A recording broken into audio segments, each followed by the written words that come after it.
caso, por ejemplo, las líneas que circulan solo por la provincia de Buenos Aires, solo por el conurbano, ya no se va a hacer más cargo la Nación.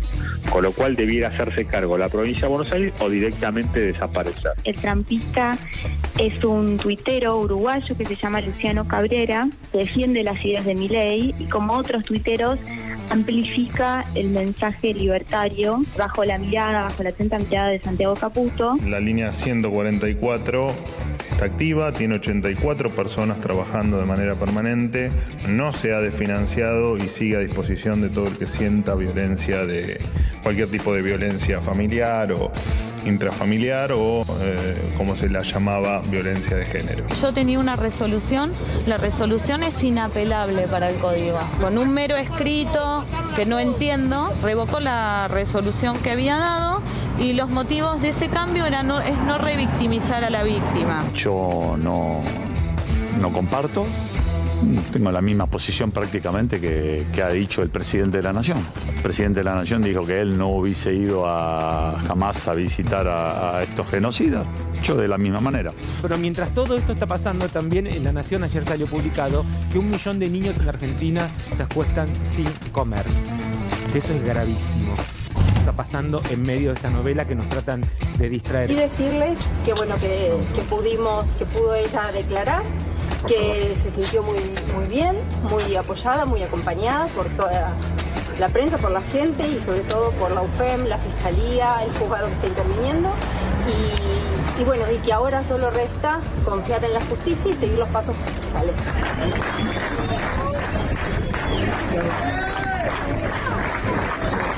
Nos llevamos una agenda de trabajo, dejamos varias oportunidades de inversión. Creo que no hay otro camino que no sea la cooperación internacional como para darle perspectiva de crecimiento a la provincia y al país.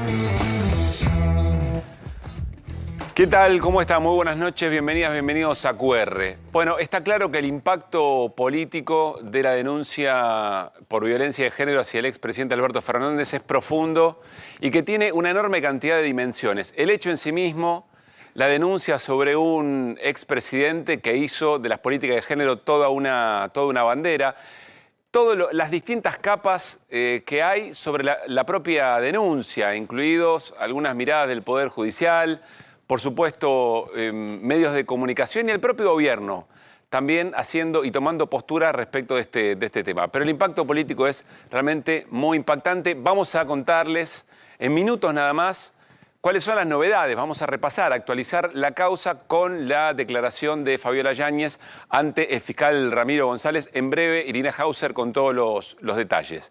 Pero claro, hay una dimensión de esto que tiene que ver con la postura del gobierno y más específicamente el modo en que el vocero presidencial Manuel Adorni intenta construir posición sobre esto. Lo que vamos a ver no es una novedad, pero la pregunta que creo yo todos y todas debemos hacernos permanentemente es hasta dónde se puede tensar la cuerda respecto de las provocaciones y sobre todo respecto de distintas maneras de violencia, que es la violencia con la que el gobierno fue construyendo de manera muy exitosa su posicionamiento político y llegó a la presidencia. Esto hay que reconocerlo. Paréntesis, si el gobierno pudo ser tan exitoso es porque del otro lado no había nada, o porque del otro lado había tanta frustración o no se hicieron las cosas que se tenían que hacer como para sostener posiciones antagónicas. Quiero que compartamos, y me dice Seba enseguida si podemos hacerlo, vamos a compartir 2 momentos de la conferencia de prensa del vocero Manuel Adorni. Primero, presten atención al modo en que se refiere a la violencia de género, es decir, a la situación sobre la que está hablando el país desde hace ya un buen tiempo. La línea 144 está activa, tiene 84 personas trabajando de manera permanente, no se ha desfinanciado y sigue a disposición de todo el que sienta violencia, de cualquier tipo de violencia familiar o intrafamiliar o, como se la llamaba, violencia de género.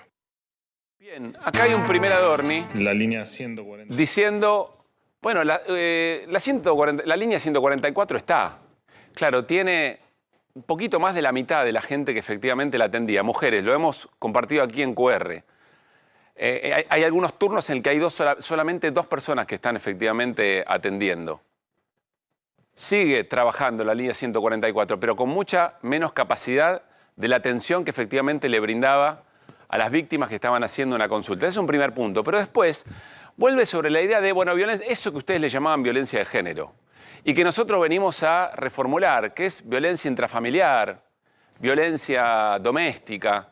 Lo de violencia de género tiene una enorme cantidad de cosas que nosotros venimos en el marco de nuestra batalla cultural a echar por tierra, porque en tanto y en cuanto podamos volver a convencer a la gente de que la violencia de género en realidad es casi volver a la idea de crimen pasional, recuerdan esto, ¿no? Cuando no se identificaba que la violencia que se ejercía sobre las mujeres tenía que ver con una sociedad donde el hombre efectivamente ejercía un poder determinado que hostigaba permanentemente con distintos tipos de violencias a la mujer solo por su condición de ser mujer y la violencia ejercida solo por su condición de ser hombre. Bueno, Adorni dice, violencia intrafamiliar, ya aquí hay una enorme provocación, muy pensada, muy calculada. Recién veíamos Javier Calvo presentaba un tuit del presidente Javier Milei, que evidentemente todavía no asume esto que Adorni dice, su ministro de Batalla Cultural, porque habla de violencia de género el presidente. Pero ahora vamos a ver otro elemento también de la conferencia de hoy, que es aún más grave que lo que acabamos de compartir, que quizá es esto que vimos recién es moneda corriente. Acompáñenme. Bueno, este es el tuit de Javier Milei. Yo quería compartir con ustedes el otro video de Manuel Adorni, que ya lo vamos a compartir. Pero acá hay otro tuit del presidente. Prisión, la sociedad ideal del progre. No hay que trabajar, vivienda gratis, salud gratis, educación gratis, servicios gratis, mucho sexo gay. Todos reciben el mismo trato, todos son económicamente iguales, solo aquellos pertenecientes a las fuerzas tienen armas. Lo que esto denota es que hay una homofobia realmente muy importante y sobre todo un desprecio a las minorías muy pero muy fuerte en el gobierno. Absolutamente contradictorio. Es lógico que al gobierno le cueste interpelar la situación de la que casi celebra, que es la denuncia muy grave sobre el expresidente de violencia de género. Le cuesta mucho abordarlo porque en el fondo, muy profundamente y en muchos episodios, muestra efectivamente esto, un desprecio respecto de ciertas minorías. Insisto, quiero compartir con ustedes otro momento de la conferencia de Manuel Adorni y por favor retengan, les voy a dar de qué viene Silvia Mercado, colega que ya ha tenido varios problemas con el presidente, ha sufrido distinto tipo de agresiones por parte del presidente. Silvia Mercado, no necesariamente una periodista que ustedes digan, bueno, está muy identificada con el gobierno anterior o con el kirchnerismo, con el peronismo. Y lo que le dice Silvia Mercado es algo muy razonable. Le dice, pero bueno, si efectivamente estamos todos y todas reconociendo que la violencia de género es un problema, y mucho más problema si se siente impune el expresidente para ejercerla sobre su ex esposa, ¿cómo es que quitamos herramientas y quitamos políticas públicas para acompañar a las víctimas? Porque es muy complejo el delito, no alcanza con la línea 144. Escuche la respuesta de Manuel Adorni. Políticas de violencia de género son más complejas, empiezan en una denuncia y continúan en un acompañamiento, continúan en sostener a la víctima, a sus familias. Totalmente. Aquí lamentablemente no había ningún organismo que controle eso. Bueno. Yo te creo, hermana. Está muy bien que hayamos congelado esa imagen que veíamos recién de Manuel Adorni, cuando dice, yo te creo, hermana, que ustedes saben, dentro del movimiento feminista es una consigna muy importante, porque dice, más allá de que el sistema no te acompañe en tu denuncia, que te haya generado históricamente mucho temor a hacer esas denuncias, porque te pueden revictimizar, porque pueden no darte vuelta una justicia que también tiene una mirada, una impronta machista, nosotras te creemos, yo te creo, hermana. Manuel Adorni, frente a lo que le está planteando Silvia Mercado, se burla de ella. No se burla de Silvia Mercado, se burla de todo el movimiento feminista y burlarse del movimiento feminista es burlarse de lo que están denunciando. Es decir, es una provocación, es también una manera de darnos cuenta de lo que el gobierno realmente está haciendo con este caso, lo está celebrando.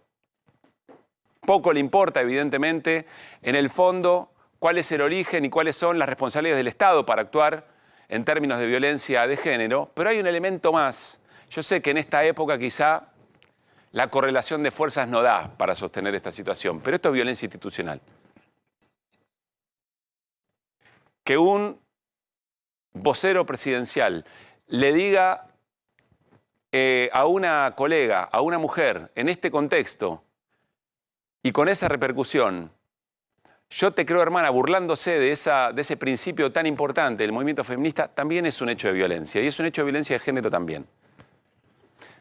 Se deja pasar porque se han cruzado tantas líneas que hemos perdido algunas referencias. Nos vamos a meter directamente en la actualización de la causa. Hoy una jornada muy importante porque Fabiola Yáñez le habló, y me voy a la mesa, ya la encuentro, de todo el equipo de QR. Hoy Fabiola Yáñez hizo su declaración frente a fiscal Ramiro González.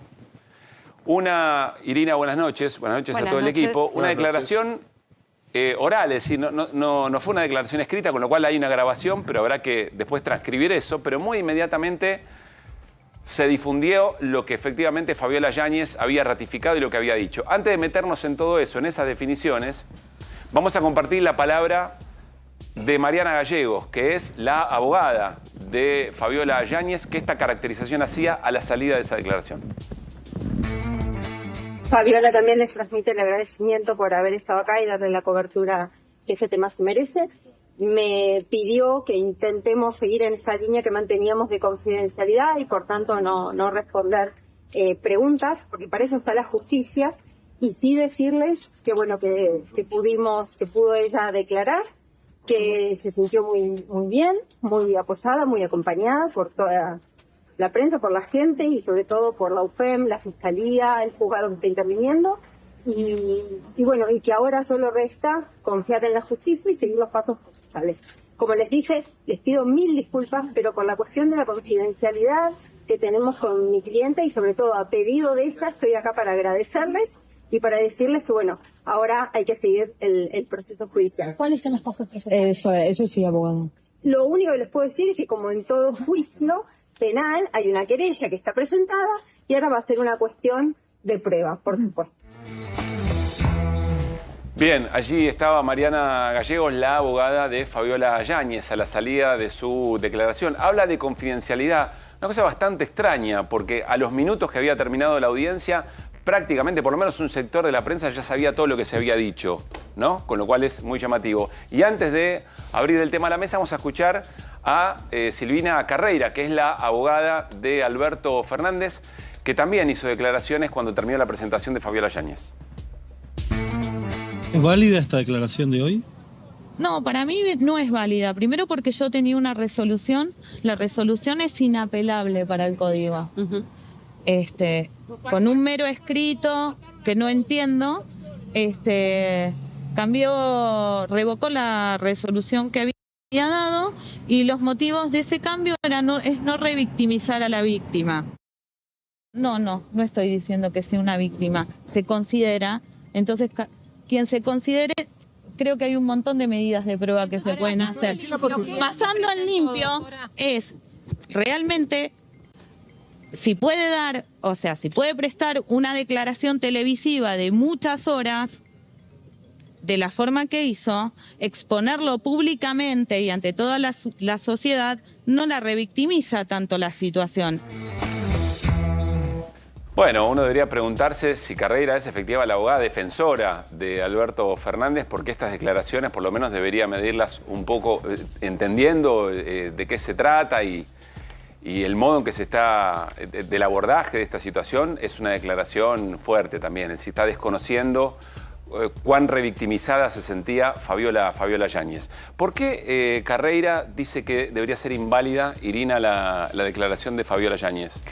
Lo que ella plantea es que debieron haberle permitido haber estado presente en esta audiencia que, como bien describiste, se hizo por Zoom. Sí.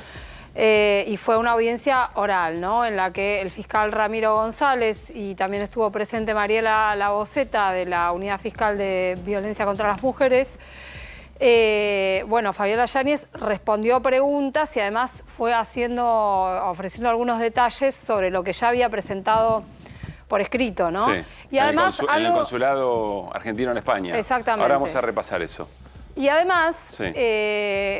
hizo algo que parece una cosa burocrática o menor, pero frente a todas las discusiones que están habiendo, ella reconoció las fotos como fotos que además envió ella, que le envió a María Cantero, a la exsecretaria de Alberto Fernández, y reconoció los chats y además dijo que va a aportar más material, que va probablemente a aportar más imágenes y más Pero lo que decía, diálogos. la invalidez de la declaración, de acuerdo a la abogada de Alberto Fernández, es la defensa debería haber podido estar ahí. Sí, pero ¿Podría preguntar la defensa? No, es que el juez Julián Erconili le negó a la defensa la posibilidad de estar presente. Por eso, pero si hubiese estado presente, ¿podía preguntar? Podía haber preguntado. Es decir, pero a mí me explicaron lo siguiente, hablé con especialistas justamente en causas de violencia de género y lo que me explicaron es que en estos casos la querella puede pedir que no esté presente ni el acusado, agresor, ni su defensa. ¿Por qué? Porque es lo que se llama un hecho reproducible. Después, si quieren mirar la audiencia o leerla, pueden hacerlo sin ningún problema. Y la prueba se va a producir de todos modos, ¿no? Y que quizá la presencia de Alberto Fernández o eventualmente de su abogada podía ir a esa situación de revictimizar. Por eso es que Carrera dice, si es capaz de dar una entrevista en televisión, tanto revictimizarse, no. A mí me parece una declaración bastante border, digamos, por parte de la abogada. Está jugando, y si no va a poder preguntar, digo, suponiendo que me parece que la persona tiene, después, suponiendo las fotos, ¿qué va a quedarse solo con la versión de los fiscales? No, tendrá una instancia. No va a tener. No, de testimoniar Alberto Fernández. No, de ser indagado, sí que va a tener. ¿Cómo que no? Él, Alberto, va a ser indagado. Yo estoy diciendo que nunca van a poder tener una consulta sobre ya directamente. El juicio va a ser sin que puedan acceder a si le quieren hacer preguntas a la persona. Dígame cuándo pasó, ponele. Bueno, esto es... Si no se lo pregunta el fiscal, el abogado... Digo, yo creo que un juicio de esta naturaleza...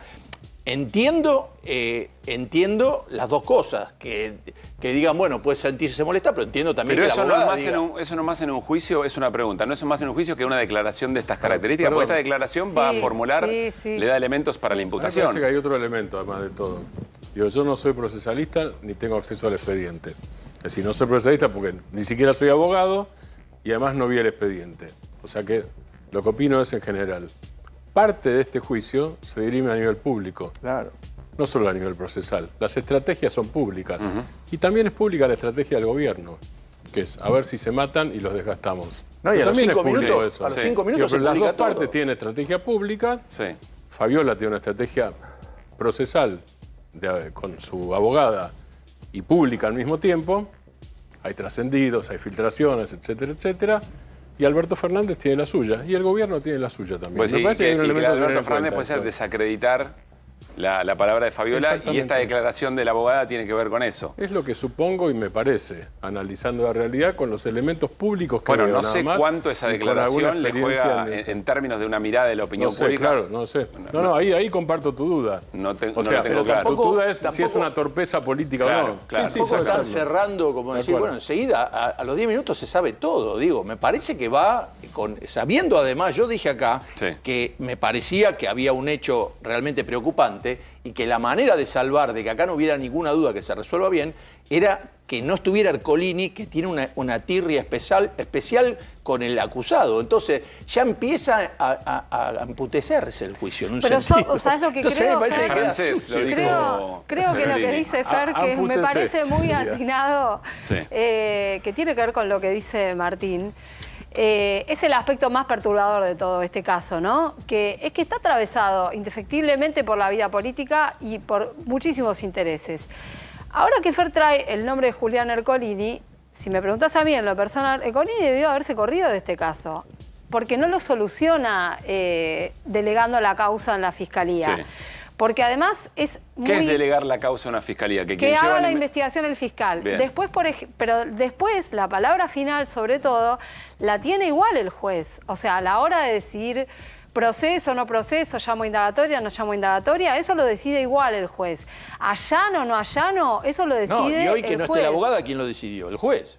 Por supuesto, hoy fue una decisión del juez. Por eso, yo coincido coincido con la mirada que tiene Fer sobre esto, porque creo que empeora además toda esa suspicacia que se genera alrededor de este tema y que tiene otras cuestiones demasiado también. grave como para que esté así de... Es demasiado grave como para además, que a mí me esté... asombra el odio que se tenían. Realmente, digo, hay muchas parejas que te dicen, bueno, yo me agredió y yo lo perdoné porque en el fondo pensé, bueno, acá no sé, de eso no hubo nada, ningún comentario de esa naturaleza, digamos. Ni en la declaración de Fabiola Yáñez. Ni de ella ni de Alberto. Y empezaron a sacar algunas cosas que yo digo, parece el honor de los Prizzi. ¿Viste la película esa de Jack Nicholson con Angélica Houston? Que era una pareja que andaban con el revólver abajo los dos apuntándose. Entonces digo, esto va a terminar muy mal porque... Sí, no en igualdad de condiciones porque no hablando de violencia de género. El tipo de acusación es parecido. Si hay alcoholismo, si hay droga. Ahora salió droga también. Ahora vamos a repasar qué dijo Fabiola Yáñez. Agrego otra cosa rápida.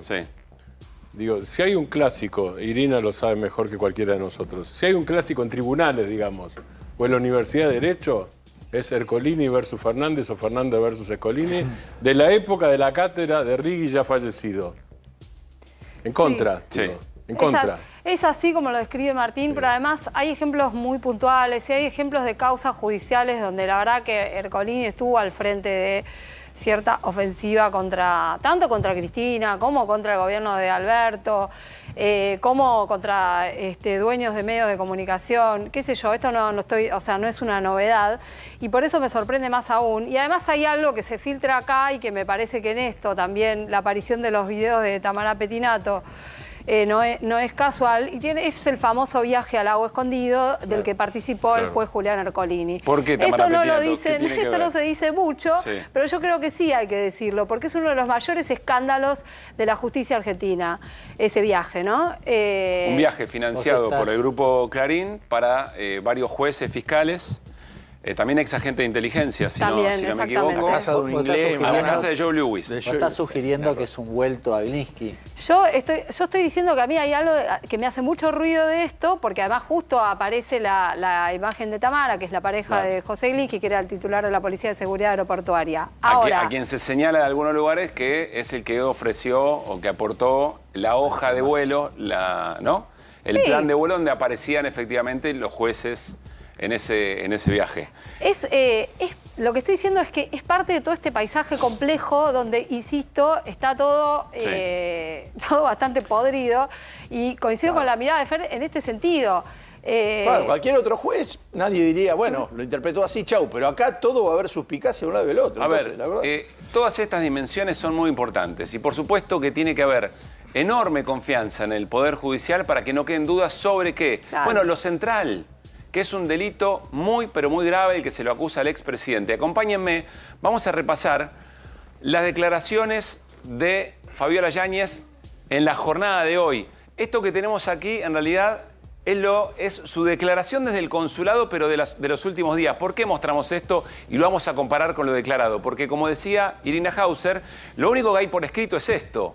Después está aquello que permitieron filtrar quienes estaban en la audiencia de hoy y le contaron a la prensa. Insisto con la pregunta sobre la confidencialidad que mencionaba la abogada de Fabiola Yáñez.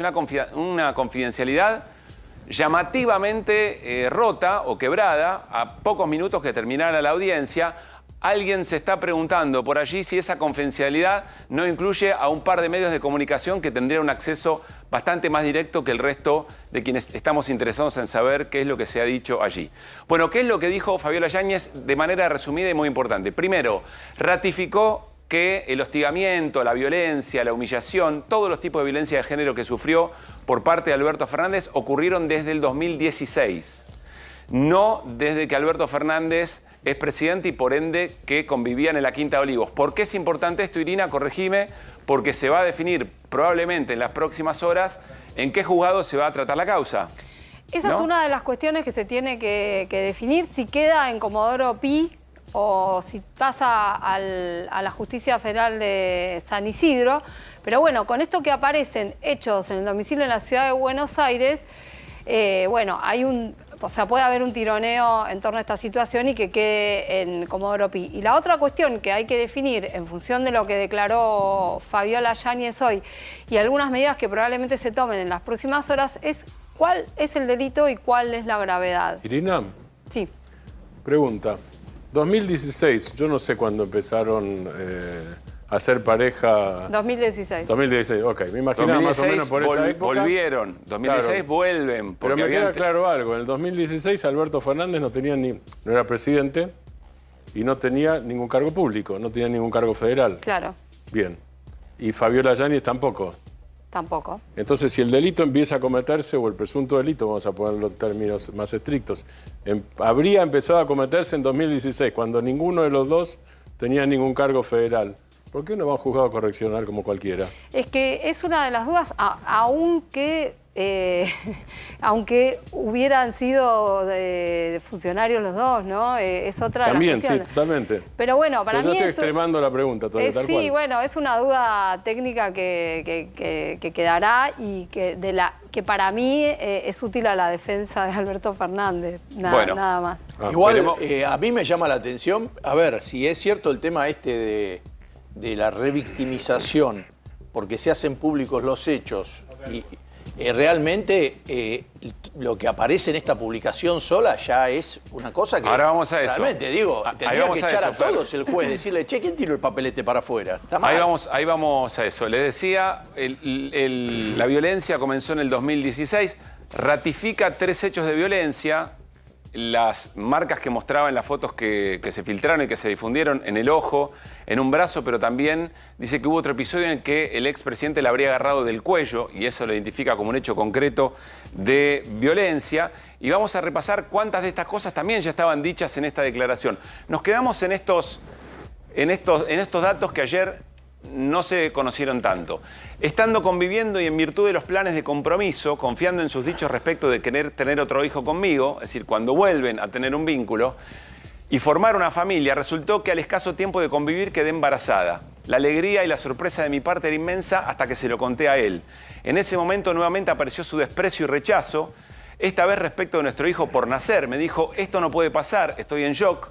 Comenzó a hostigarme con que era muy pronto, que no estaba listo y que no me había presentado todavía a su hijo. Inició la segunda parte de su plan de desprecio para empujarme a llevar adelante la peor decisión, es decir, abortar. Comenzó a ignorarme por completo, vivíamos en la misma casa, pero dejó de hablarme, no me dirigía la palabra en absoluto, pasé a ser un mueble en mi propio hogar, dice Fabiola Yáñez, cargando a su hijo en mi vientre. Me decía, no puedo decirle a nadie que voy a tener un hijo con vos en tan poco tiempo. Yo le decía, pero entonces, ¿por qué no me lo dijiste antes? Nos hubiéramos cuidado. Hay que resolverlo, tenés que abortar. Bueno, ¿por qué estamos repasando esto? Que, insisto, está por escrito y es la declaración que ella hace ante el consulado antes de lo que hoy ocurrió ante el fiscal. Porque acá es donde empieza a acreditarse los distintos tipos de violencia, más allá de lo que efectivamente remite a esos 3 hechos en particular. La afectación de su ojo en un brazo y lo que habría dicho hoy que el expresidente le habría agarrado el cuello. Es decir, aquí comienza un tipo de violencia que va mucho más allá de 3 episodios, que es violencia simbólica, que es violencia verbal, que es violencia psicológica, lo dice ella misma, lo describe de esa manera. En 2016, vamos salteando, pero son cosas que hoy Fabiola Yáñez ratificó, pero que aquí están por escrito. En diciembre del 2016 regresé, volví a vivir con él. Me prometió casarse, tener un hijo, todo nuevamente como al principio, pero volvió el hostigamiento, la persecución constante, y mientras yo no daba motivos para esto, en paralelo me llegaban mensajes de mujeres que decían estar teniendo historias íntimas con él, lo cual él negaba. Incluso la persona que le manejaba la cuenta de Dylan y que hoy maneja en gran medida toda la comunicación de Fernández era una de estas personas. ¿Por qué es importante esto también? Porque empiezan a aparecer nombres propios que tendrán que ser citadas a declarar. Es lo que nos contaba Irina. A partir de ahora empezarán las medidas de prueba y también las citaciones a testigos, que estarán obligadas a decir verdad. Es decir, había personas que podían acreditar eventualmente ese distinto rasgo de violencias que efectivamente después terminaba en lo físico, pero que es mucho más amplio. Yo me sentía deprimida, culpable, angustiada, al punto de no tener fuerzas para nada y busqué ayuda psicológica, a donde fui por los contactos del denunciado. Me dieron un diagnóstico que pertenece a mi intimidad, por el que me indicaron tratamiento psiquiátrico y me empezaron a medicar con diversas drogas, recuerdo algunas, etcétera, etcétera. Es decir, aquí se está mostrando de qué manera vivía Fabiola Yáñez toda esta situación. ¿Por qué esto es importante en función de lo que hoy dijo Fabiola Yáñez? Porque Fabiola Yáñez dijo que es cierto que ella había empezado a consumir alcohol, y cuando hablamos de esto, lo explicaba muy bien Martín Angulo hace un ratito en el programa de Maxi Montenegro, porque no se trata del consumo social de alcohol, se trata de un consumo que va un poco más allá.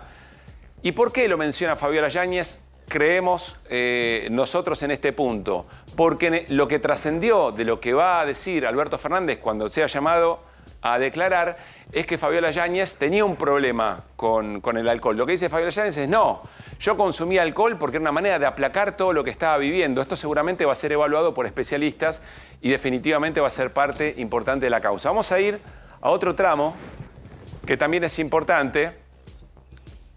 Bueno, habla de violencia institucional. Juan Pablo Biondi me decía que tenía que quedarme callada porque de lo contrario sería darle entidad a los comentarios. Aquí vuelven a aparecer nombres propios que van a tener que atestiguar. Durante todo el periodo de Alberto como presidente, esto se mantuvo y acrecentó. Viví mucho maltrato psicológico de su parte, el cual me afectó gravemente. Él hablaba encima de mí, me hacía callar con desprecio, con violencia, me ha empujado para que entre o salga de lugares, me ha zamarreado, me ha tomado fuerte del brazo mientras hablaba cerca de mi casa. Me humillaba delante de cualquiera, me agarraba la cara, en un gesto de silenciarme. Sé que hay videos con esta imagen, caminaba delante mío como olvidándose de que yo estaba allí, aún estando embarazada. Esto ya es reciente, ¿no? Ya con Alberto presidente. Recuerdo que estos hechos de maltrato psíquico los ejerció delante de la abogada en Madrid, de un modo tan penoso, con un destrato tan brutal, que la profesional me llamó luego para decirme que nunca había visto algo así. Podré aportar sus datos. Bueno, acá vuelven a aparecer más personas que dan cuenta de este tipo de violencia, que son violencias que a veces no son comprendidas como tal. Por eso dice que hay una abogada que entendió la escena. Estas personas, insisto, van a tener que ser declaradas a atestiguar. Y todo esto hoy lo ratificó Fabiola Yáñez y es parte ahora sí de su declaración formal ante el fiscal. Vuelve a ratificar Fabiola Yáñez que Federico Saavedra, el jefe de unidad médico presidencial, sabía de todo esto. Y no solamente que la había atendido por lo que le estaba pasando en el ojo, que sabía, que ella le había dicho que se trataba de una violencia de género. También va a ser un testimonio muy importante. Y finalmente ratificó que Ayelén Massina, la por entonces ministra de Mujeres, Género y Diversidad, estaba al tanto de esta situación y que va a aportar más elementos, más conversaciones, incluso después de ya radicada la denuncia, que la exministra la llamó, le dijo que nunca le había dicho nada y que hay un intercambio ahí que ella entiende puede utilizarse como prueba.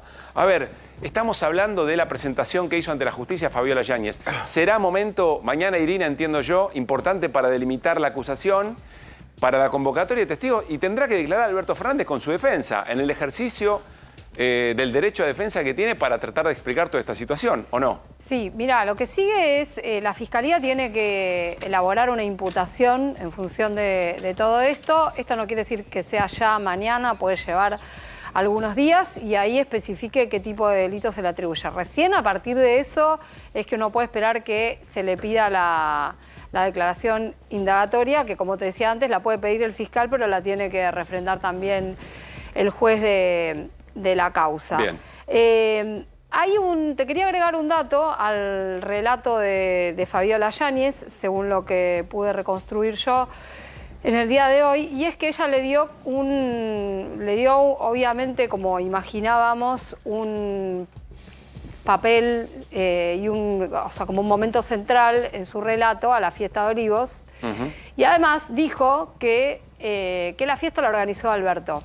Bueno. Que la torta la compró Alberto y que no sabe si con otras personas, pero que, intentó explicar esa situación en esos términos, según obviamente la versión de ella. Y digo esto porque ella dice que a partir de ese momento es cuando empezó lo peor del calvario. Como venimos mostrando, ella lo sitúa desde el año 2016, pero toda la cuestión de los golpes se ve que recrudece a partir de ese momento, por lo que está relatando ella. Ahora también van a venir algunas medidas de prueba en función de lo que ella contó, además de la citación de testigos, que serán los nombres que vos fuiste mencionando y seguramente algunos otros, y su historia clínica y demás materiales documentales que puedan servir para la investigación, ¿no? Y hay que ver qué otros planteos hace Alberto Fernández, que seguramente seguirá discutiendo la cuestión de la competencia y estas formalidades como la validez de la declaración. La validez de la declaración seguramente Ercolini se lo va a rechazar y ahí veremos qué sala de la Cámara interviene, porque todavía esta causa no tiene sala de la Cámara. Lo que creo que no tenemos que dejar de decir es que estamos hablando de un caso de violencia de género, más allá de todas las cuestiones que insistimos, que tienen que ver con el uso político que cada quien pueda querer hacer de esto. Es un caso de violencia de género con todas las características que tiene un caso de violencia de género, y la verdad es que lo que ha demostrado hasta ahora Alberto Fernández es también pararse en la posición clásica de un acusado de violencia de género. Esto que menciona Irina es muy importante, y también entender las distintas dimensiones y los distintos usos. A ver, difícil exagerar la gravedad de todo este episodio. Habrán visto el impacto que tiene en la política en general, en la vida social, por supuesto en el modo en que el gobierno entiende que el Estado tiene que intervenir en las políticas para tratar de contener a las víctimas de violencia de género y para animarlas a denunciar. Ahora, mientras todo esto ocurre, y nosotros en QR vamos siempre a actualizarles esta causa por esa gravedad que estamos manifestando, hay un país que sigue adelante, y por eso, en un ratito, vamos a volver con nuestra portada. El país que no miramos. Mientras discutimos esto, que tiene su razón de estar tanto tiempo en los medios de comunicación, pero hay un problema si efectivamente oculta o intenta ocultar, cual cortina de humo, una enorme cantidad de problemas que tienen argentinos y argentinas de a pie en su vida cotidiana. Aquí es donde el gobierno, a mí me da la sensación, me gustaría saber qué pensamos sobre esto en general en el equipo, que el gobierno a veces, insisto, tira demasiado de la cuerda, se confía demasiado en la provocación, quizás juega con nosotros y con nosotras y con emocionalidades muy pero muy delicadas, y no se da cuenta que la chispa que puede amalgamar tanto malestar de cómo vive la gente en este momento puede ser cualquier cosa. Por ejemplo, meterse con un ídolo popular. Meterse con un ídolo popular de la talla de Diego Armando Maradona. Lo hizo hoy el vocero presidencial, no tuvo un buen día hoy, Adorni. Si me preguntan, me parece que el gobierno acá le tendría que dar un tirón de orejas, Adorni. Che, guarda porque hay cables pelados que nosotros no sabemos para dónde salen. Adorni, sobre el Día Internacional del Zurdo y un agravio muy fuerte a Diego Armando Maradona. Aquí lo compartimos. Por último, hoy es el Día Internacional del Zurdo. Saludar a Lionel Messi, a Ángel Di María, a Emanuel Ginóbili, a Sergio Maravilla Martínez y a Guillermo Vilas. También a grandes músicos argentinos como Gustavo Cerati o Charly García. Grandes zurdos que en estos casos sí aportaron a la grandeza de la Argentina. ¿Quién? Era zurdo. Bueno, hasta aquí lo mío, señores. ¿Quién?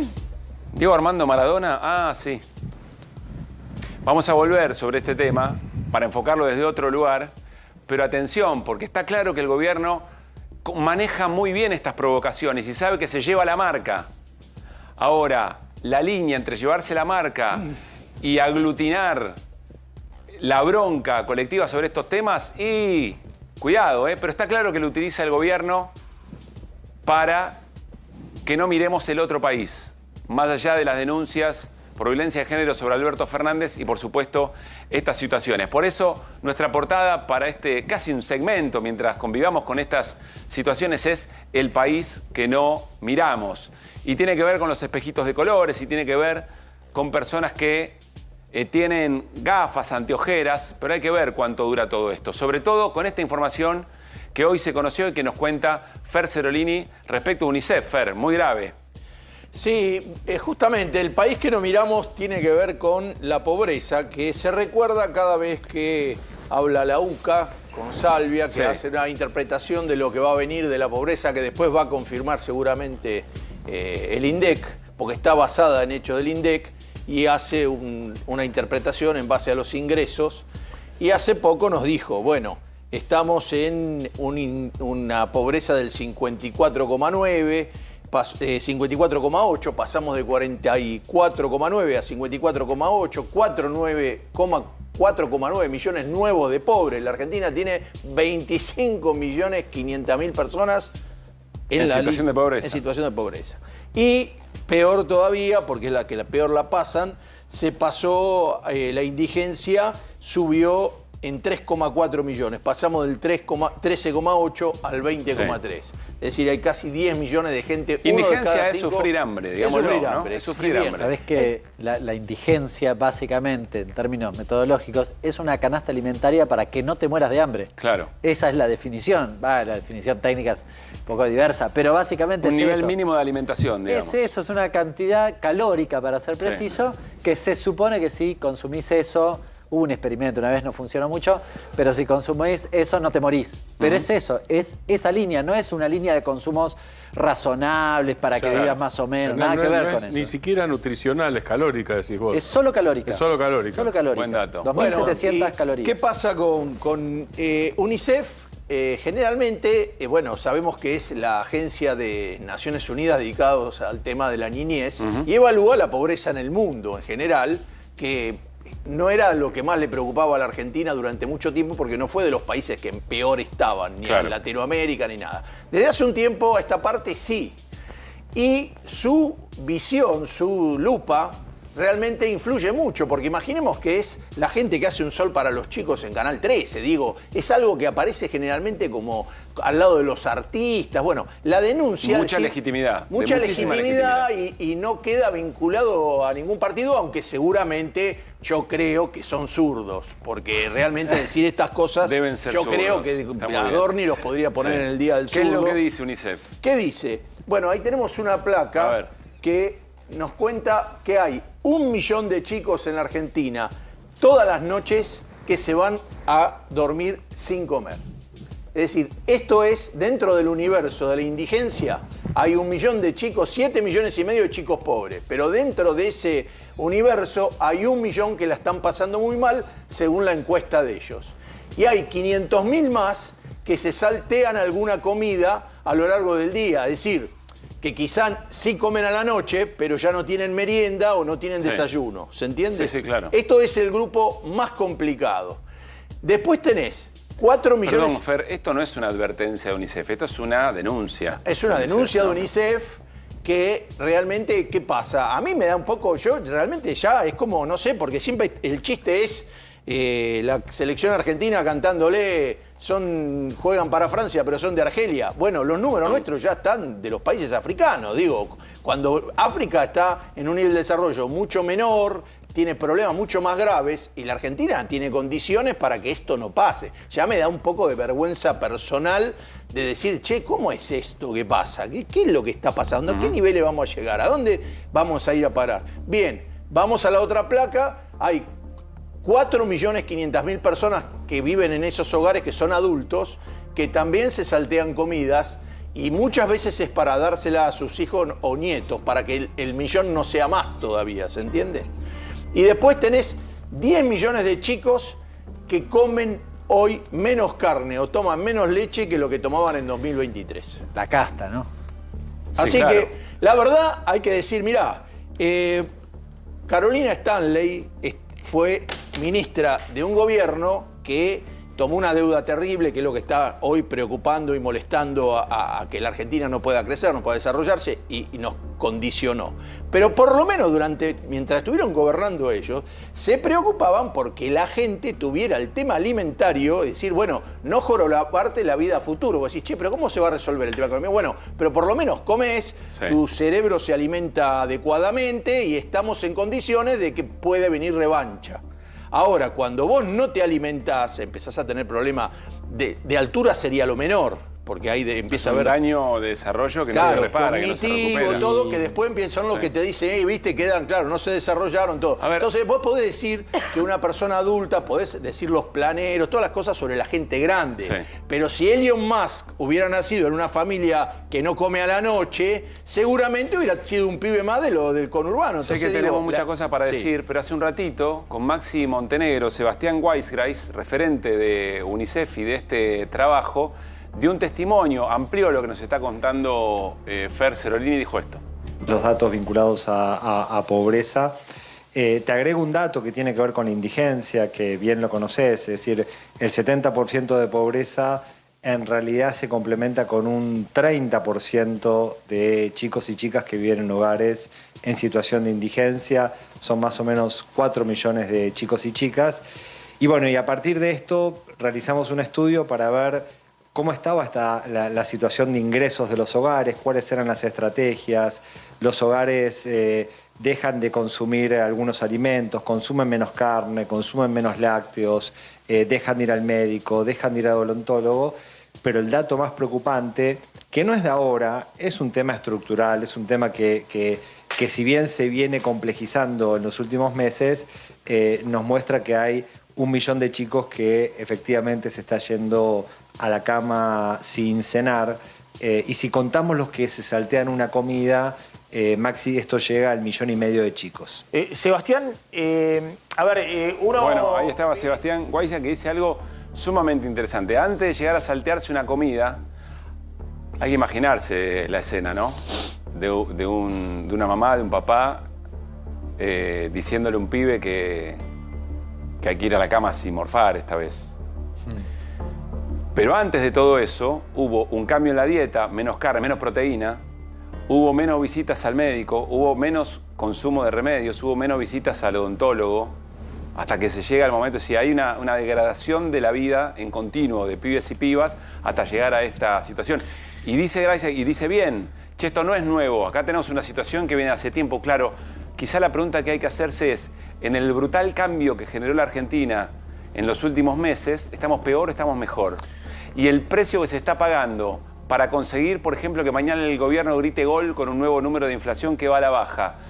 Si uno pide el VAR respecto de cómo se llega a esa situación, ¿vale? Porque lo que nos dice Fede Cerolini es que son daños que no se recuperan. No es que mejoran la situación dentro de unos meses y esos pibes y esas pibas recuperan lo que perdieron en este tiempo, ¿no? Sí, Hernán. No, un dato que casi al pasar que mencionaba el representante de UNICEF, en realidad dijo 1,5 millones. 1 millón se va a dormir, es decir, no cena. Pero 1,5 millones hace una sola comida. Es decir, hay 500.000 además que solo cenan pero no almuerzan. No, que se saltean una comida. Se saltean una comida. Ahí puede haber algunos que se saltean que ya no tienen las 4. Ya o no desayunan o se van al colegio sin desayunar. Digo, las familias seguramente capaz que tienen un pan a la noche para darle. Van a tratar de darle algo. Pero realmente es que está incompleto. Que está incompleto y que... Yo me acuerdo cuando vinieron acá las 2 cocineras para el Club de la Casta. No recuerdo los nombres, lamentablemente. Cocinera de comedores populares. Sí. Y una de las cosas que contaron esa noche, hace unos cuantos meses ya, era esto justamente. Que cuando preguntaban, decían 2 cosas, lo recuerdo bien. La primera cosa es, había mucha gente que viene por primera vez. Esa es la primera. Y las colas eran infinitamente más largas que hace unos meses, no que hace unos años, que hace pocos meses. Esa era la primera cosa. Y la segunda es, para la mayoría dijeron, esa era la única comida del día. Es decir, la comida del comedor popular, comedores perseguidos por una parte del gobierno, por el gobierno, digamos, la comida del comedor popular, porque tal vez en la casa no tenían los papeles en regla, y estamos hablando de gente solidaria, no de papeles, la verdad, sino de realidades, era la única comida del día. Pero esto se va profundizando todavía, pero además hay otra cosa, perdón, Fer, que además, si no se comiera carne y se reemplaza por lenteja, no pasa nada, ¿no es cierto? Tenés por que saber garbanzos. comprar, tenés que saber comprar, tenés que tener una... Pero no es así, porque las lentejas también son incomprables, que tienen hierro, minerales, etcétera, etcétera. Sí. O sea, no es un tema de carnívoro o vegano, esto no es así, es un tema proteico. Sí. Por eso le preguntaba a Hernán, justamente, acá no se llega al nivel calórico y menos todavía al nivel nutricional, y no hay que ser médico, ya a esta altura lo sabemos, Pero además... para saber, perdóname, que de 0 a 3 años, la neurona que no se desarrolla, y lo voy a decir en términos muy bestiales tal vez, o muy brutales, la que no se desarrolla más. La desnutrición infantil arranca de 0 a 3. Y eso es irreversible. Sí, yo lo que digo es que acá hay una especie de perversidad, que es que no, por ejemplo, siempre dicen... No, hay que poner el ejército a trabajar en el tema de control interno del narcotráfico. Se empieza a discutir que no lo puede hacer el ejército porque no está capacitado todo. Si vos no querés repartir comida con los comedores y ponés grupo del ejército a repartir comida, nadie te va a decir nada, pero no hacen ni una ni a la otra. No es que pone Villarroel al ejército argentino a repartir comida que no la tiene. Nada, ni comida por acá, ni comida por allá. Dato de UNICEF que, insisto, no es una advertencia de UNICEF, es una denuncia de un crimen que se está cometiendo si uno entiende que el hambre es un crimen, ni hablar de lo que no se recupera con los pibes y pibas en etapa de desarrollo y de gestación. Hernán, hay un dato más de pobreza que te llamó la atención. Sí, Alfredo Serrano Mancilla hoy publicó en Twitter un par de cuadros y una reflexión entrándole a esta cuestión de básicamente la pobreza, pero complementándolo con otra cosa que me pareció interesante, que es básicamente en la Argentina esto ha producido que prácticamente no exista la clase media. ¿Qué referencia hace Serrano Mancilla? Bueno, dice, el 55% es pobre. Claramente son los datos que recién mencionaba Zerolini. Ahora, casi el 20%, 18,3%, está muy cerquita de la línea de pobreza. Es decir, mañana puede ser pobre. Claro. Es decir, no vamos a decir que es pobre porque esto es básicamente metodológicamente marcaste una raya al que está arriba, pero tiene un peso por encima de esa raya, no es pobre. Con lo cual dice, esa persona que está, si querés, en la ciudad de Buenos Aires lo llama clase media frágil, porque está casi cayéndose. Sí.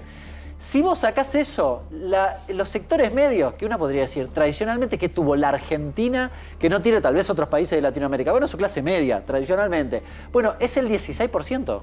Nadie. Si estamos viendo la destrucción de la clase media. La desaparición de la clase media, básicamente porque prácticamente todo el mundo, si vos sumás esos dos guarismos que mencionaba, estás prácticamente en el 75%. Con lo cual, el sector medio, después podemos decir, bueno, clase media es un montón de otras variables que no son solo la de ingresos. Y efectivamente, pero si lo medimos en materia de ingresos, estamos hablando de que la clase media prácticamente se acota a un 15% de la sociedad. Una Argentina que históricamente, suponer clase media como su gran sector en materia de ingresos, hoy se reduce prácticamente y aumenta solo al 15%. La incertidumbre en el sector inferior de esa clase media en descenso que vos decís. Sí, claro. Hoy tenés incertidumbre, pesimismo, angustia, me caigo. Hay hace muchos años que la clase media se pasó a ser de clase media y no hubo crecimiento con el tema habitacional, que la mayoría de la gente no pasó a ser propietaria. Entonces, mucha gente de ese 18% yo creo que está condicionada de acuerdo al alquiler. Se le cortó el alquiler y tiene que cambiar de alquiler, capaz que pasa a ser pobre. Los datos y habitualmente de pobreza multidimensional que publica la UCA, claro, tienen movimientos un poco más suaves porque vos no dejás de tener agua corriente, supongamos, ¿no? O cuestiones de índole estructural, pero probablemente haya habido un incremento significativo también en ese indicador. Volvemos como arrancamos a nuestra portada, a nuestro segmento El País, que nos miramos mientras discutimos una enorme cantidad de cosas, todas importantes, pero que da la sensación también tiene una intención de tapar todo esto, o por lo menos que se hable lo menos posible. Yo les decía, hoy Manuel Adorni me parece que le erró, que alguien del gobierno le va a dar un tirón de orejas. ¿Por qué? Y porque se metió con un ídolo popular. Y no se metió con cualquier ídolo popular, se metió con un ídolo popular que siempre manifestó su pertenencia de clase, que siempre, con sus errores, con sus contradicciones, con sus cuestiones absolutamente observables en términos de conductas y más, incluso hasta de violencias de las que estamos hablando por estos tiempos, pero nunca tuvo dudas respecto de dónde tenía que posicionarse frente a las injusticias, frente a la desigualdad. Y me da la sensación que hay que observar cuáles son las chispas que de tanto en tanto todas estas situaciones que estamos contando, todos estos padeceres, enseguida vamos a hablar de empleo, otra gran preocupación que hoy va rankeando cada vez más alto en la Argentina. En algún momento todo eso y por alguna razón se amalgama. Quizá la ofensa a un ídolo popular que decía estas cosas, yo no digo que vaya a ocurrir, ¿no? Les voy a decir una cosa. Hay que ver el jueves, cuando juegue Boca en la Bombonera, qué manifestación tiene la hinchada de Boca. Si esto lo tiene presente, ¿no? Recordemos, Juan Román Riquelme gana una elección, actual presidente de Boca, con Javier Milei por pedido de Mauricio Macri, ni bien asumido presidente, va a votar. Y las cosas que bueno, qué sé yo, estas cosas empiezan y tienen... Nos vamos a recordar por qué Maradona es Maradona y también algún regalito para regocijar un poquito la noche. Dale. Yo banco la política, todo lo que quiera, pero vamos a darle de comer a la gente, vamos a hacer lo de los jubilados, vamos a hacer lo de los maestros, vamos a hacer cosas concretas. Yo no es que quiera solucionar el país porque no sé de política, no quiero hablar de política, no, pero también lo veo en televisión. Tenemos que ser muy cagones para no defender a los jubilados. ¿Me entendés? ¿Por qué te enojaste, Diego? Porque el estúpido me dice que yo no grito por los jubilados. Pero ¿cómo no me voy a enojar, viejo? Nosotros pero a muerte estoy con los jubilados, ¿me entendés? Porque lo que le hacen es una vergüenza. 30.000 sono desaparecidos en el mio paese e sono stati indultati. No, perché io di acá no, mai. Buchón de la policía jamás. Yo, espione, mai. Neanche si tengo la pistola, no. Ahí lo tiene Marabona, lo marcan dos, pisa la pelota Marabona, arranca por la derecha el genio del fútbol mundial, y es el tercer para Borruchaga, siempre Marabona, genio,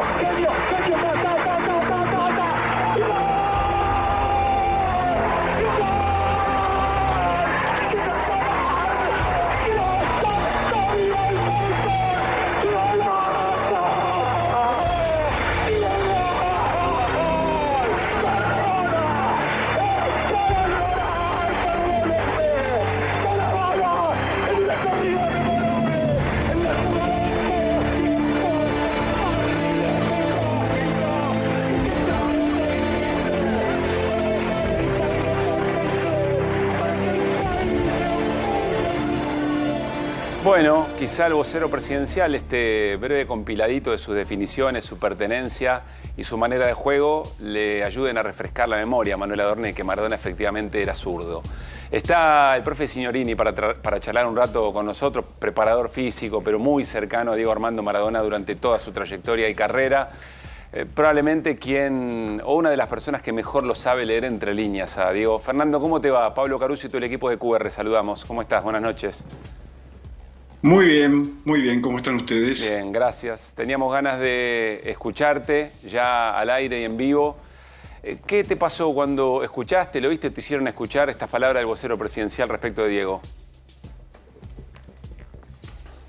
Inmediatamente recordé unos versos de Silvio Rodríguez, de la canción Tonada del Albedrío. En uno de esos versos, Silvio dice: debe dar tristeza y frío ser un hombre artificial, cabeza sin albedrío, corazón condicional. Porque además, sinceramente, a mí desde chiquito, debe ser algo que traigo con los genes, a mí siento por esta clase de personajes un sentimiento que va desde la compasión a la repugnancia o al asco. Compasión porque, pobres tipos, ¿sabe lo que debe ser prestarse a ser el muñeco de torta del poder, a ser tan sumiso, a ser tan alcahuete, pensando que los poderosos lo valoran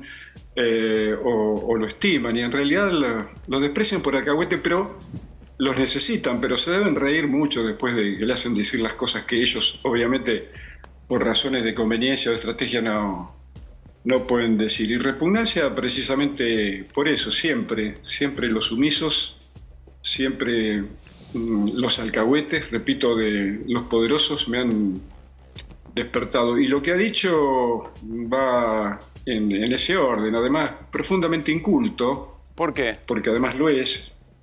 Porque quien no respeta a personajes tan legendarios y que han hecho tanto, sobre todo por aquellos que menos tienen, porque si Diego algo hizo en su vida de bueno para mí, fue precisamente despertarle una sonrisa a aquellos que precisamente por las injusticias y la perversidad del poder no tienen motivos para sonreír. Y él lo hizo sin ningún otro interés, precisamente que el de darle fundamentalmente a la gente de su clase, de su origen social, eso que él tampoco había tenido, salvo después cuando también empezó a descubrir el fútbol, empezó a descubrir a Bocchini, y ese era el único argumento. Y estos tipos, al desconocerlo y al tratarlo de esa manera, porque además es mentira que lo había olvidado, no, lo tenía presente permanentemente.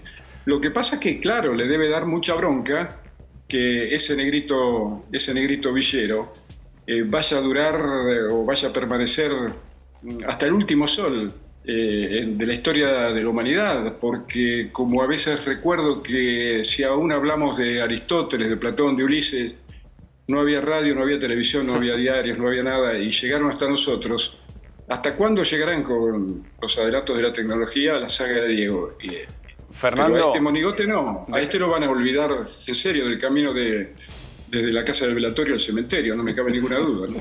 Fernando, ¿por qué crees, evidentemente esto hecho muy a conciencia, ¿por qué crees que el gobierno a través de su vocero hace esto con Diego, lo trae a Diego con este fin? ¿Por qué? Bueno, porque Diego siempre ha sido una piedra en el zapato del poder, que siempre ha estado instrumentalizado, porque si hoy Diego estuviera vivo, ninguno de estos miserables se le atrevería, porque la palabra de él tenía repercusión mundial. Y la de ellos no resuena ni siquiera... Si Diego estuviera vivo, no se hubieran animado a esto, decís vos. No, de ninguna manera, como no se le animaron antes tampoco. Salvo que, claro, después, primero porque lo necesitaban, pero además lo temían y en el fondo lo despreciaban precisamente. Por eso, mirá, cuando falleció, yo esa noche mirando televisión, porque no quise asistir lo recuerdo. al velorio, y veía que el llanto de algunos que yo los conocía muy bien, y yo miraba a ver en qué mano tenían la cebolla que se habían pasado por los ojos, porque eran lágrimas de cocodrilo. No son tan pusilánimes, son tan imbéciles, son tan son larvas de un sistema y creo de un momento de la sociedad que es realmente preocupante por el brutal deterioro de los valores, y esto, que duda cabe, es uno más de ellos, ¿no? Fernando, en este saber a Maradona que vos tenés y por cómo lo estás caracterizando, si efectivamente Diego estuviera vivo y le preguntaran le pidieran una definición de casta en el modo en que se está usando en estos tiempos, ¿qué crees que diría? ¿Hacia dónde apuntaría? Hacia ellos, indudablemente, ¿no? Pero sobre todo porque también hay que decir que no todos los millonarios son despreciables, ni mucho menos, no. También, ¿por qué no? En los barrios populares hay gente despreciable, pero es mucho más comprensible por las necesidades que tienen, ¿no? Pero Diego, sobre todo, iba en contra de las injusticias que cometían aquellos que se creían con el derecho a través de solamente del poder del dinero, porque son tan débiles, son tan pobre gente que lo único que tienen es plata, como le decía alguna vez Alberti a García Lorca, ¿no? Porque yo digo, si no hubieran sido el mismo Macri o el mismo muchacho que es secretario de Deporte, bueno, no sé por qué secretario de Deporte, bueno, pero es secretario de Deporte, si no hubieran tenido los padres que tuvieron, ¿qué hubiera sido de ellos, no? Es así. Entonces yo creo que lo que les molesta de Diego era eso, que alguien salido de ese lugar, en que cuando estaba en ese lugar, además, y como a Carlitos Tevez también, o como a Juan Román Riquelme, y a Sergio Agüero, y a Ariel Ortega, no solamente los ignoraban, sino que lo despreciaban. Pero después, claro, después lo necesitan, porque ¿cómo hubiera hecho este otro para ser presidente del país si no hubiera instrumentalizado a los jugadores, en este caso de Boca, como hizo Berlusconi en Italia? Pero en el fondo lo desprecian profundamente y les da bronca que estos negritos vivan en los mismos barrios que ellos, anden en los coches de alta gama que también andan ellos. No se deben querer matar, pero los necesitan. Así son de débiles, porque quien necesita poder, el que necesita y persigue ser más que otro, es porque en el fondo es profundamente débil, ¿no? Fernando, ahí vuelvo. Creo que Martín tiene pregunta. Quiero ver si tenemos los testimonios de creo que Dalma Maradona, pero también Fernando Navarro Montoya, creo que está la bruja Verón. Quiero decir, personas que no necesariamente piensan como quizá piensan los adversarios políticos del actual gobierno, pero que frente a esto reaccionaron. Vamos a escuchar a una de las hijas de Diego. Dalma, dale. Deportivamente, te guste o no, representó a Argentina y salió campeón con Argentina. Digo, es algo que vos no podés negar.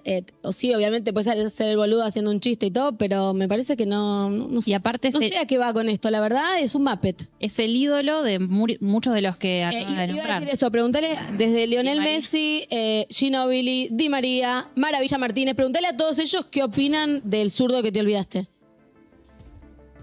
Aparte fue el zurdo más grande de la historia, sin duda. Claro.